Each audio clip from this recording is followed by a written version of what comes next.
Madam President and members, if you could please indulge me for just a moment to read a few stanzas from a favorite poem. Let America be America again. Let it be the dream it used to be. Let it be the pioneer on the plain, seeking a home where he himself is free. Let America be the dream the dreamers dreamed. Let it be that great, strong land of love, where never kings connive nor tyrants scheme, that any man be crushed by one above. Oh, let my land be a land where liberty is crowned with no false patriotic wreath, but opportunity is real and life is free. Equality is in the air we breathe. Madam President and members, many of you will recognize that poem by Langston Hughes, and if you're familiar with it, you know that I abridged it somewhat significantly. It's interlaced with thoughts of alienation and disaffection from these ideals and beautiful words of our country. But I left those out on purpose, because this is not a day about being alienated and disaffected from the state and the country that we all love. I asked a question of this chamber 2 years ago, sitting up in the front, holding up a photo of myself and Richard, who's with us today. I asked who was helped by the proposal that was then before the body. And it was clear to me that it helped no one and it harmed many. And maybe this poem is a bit of a metaphor for what's true today, because that day I felt tremendous pain. I felt excluded. Friends that I had in this chamber saw fit to cut me out of my own state's constitution, myself and Richard. But my position didn't prevail, and so a conversation with Minnesotans was launched. So in an odd way, I'm kind of grateful, because we had an amazing conversation with Minnesotans. And we learned, like we always knew, that Minnesotans are good people. We learned that Minnesotans, when given a chance, understand the values that unite us are stronger than those that divide us, and they're so much more important. Madam President, I am proud to be a Minnesotan today. Today we have the power, the awesome, humbling power to make dreams come true. What do we dream of as kids growing up? What do we all dream of when we start our lives? A good life, a happy home, falling in love with someone, sharing that life, a loving family. And marriage says nothing. Marriage says family like nothing else. Well, I'm a lucky guy.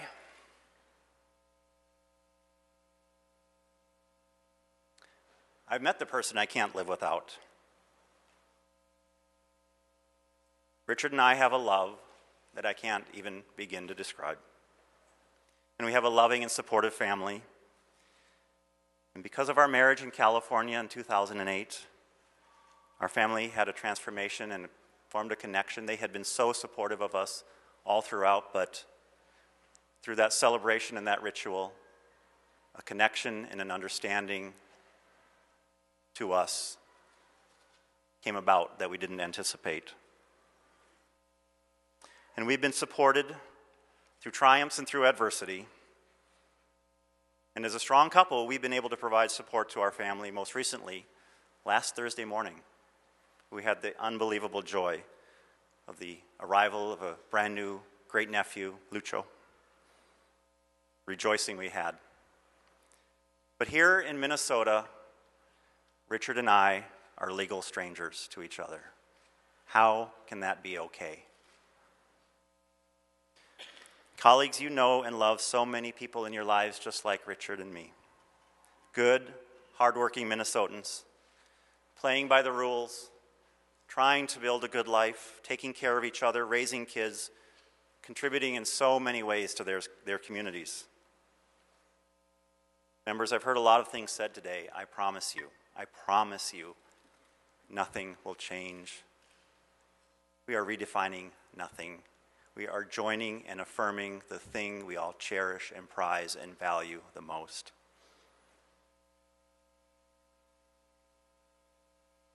Except that for thousands of families, life will be better. That will change. We will be treating people fairly. And we will be removing the barriers they have had to the full joys life has to offer. And in so doing, we strengthen ourselves and we strengthen our democracy. There's no limit to love. No limit. It's not going to be all used up. It only expands. Madam President, members, we do this for ourselves, to be sure. We also do it in memory of the crusaders who passed before us. Our own president, late great President Alan Speer, and his partner June, who 20 years ago stood in this chamber and argued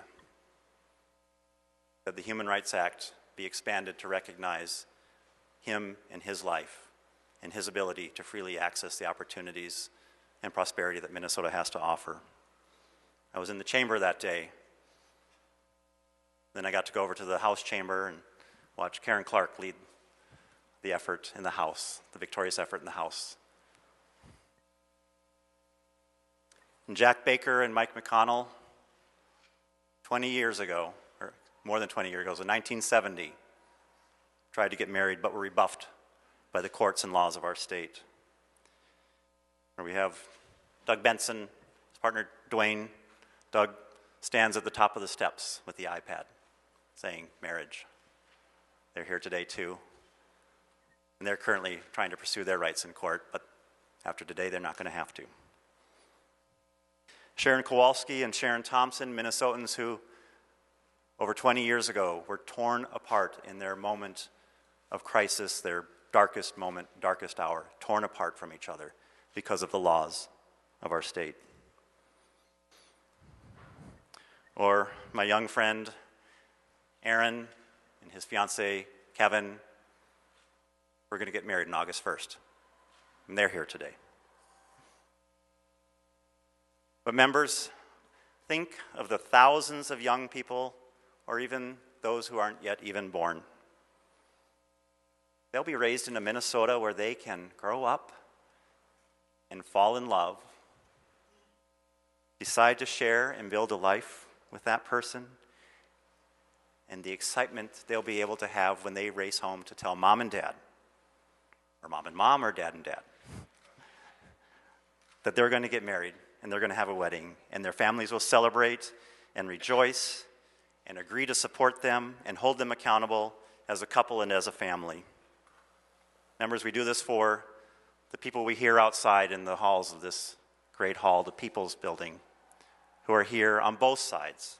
This is democracy, and they're here talking about their hopes. We hear them cheering. Their hopes and their dreams and their aspirations. We have an awesome responsibility, and it's very humbling to be inside this chamber right now. When I think about those young people who get to grow up in Minnesota and get married like that's the way it always was, I think now there is a legacy we can be proud of. Even after we are long gone from this chamber, our names have been forgotten, we will have left Minnesota a better place. That is really why we're here. That is our job. So members, please vote yes. Vote yes for freedom. Vote yes for family, for commitment, for responsibility, for dignity. Vote yes for love. Thank you, Madam President.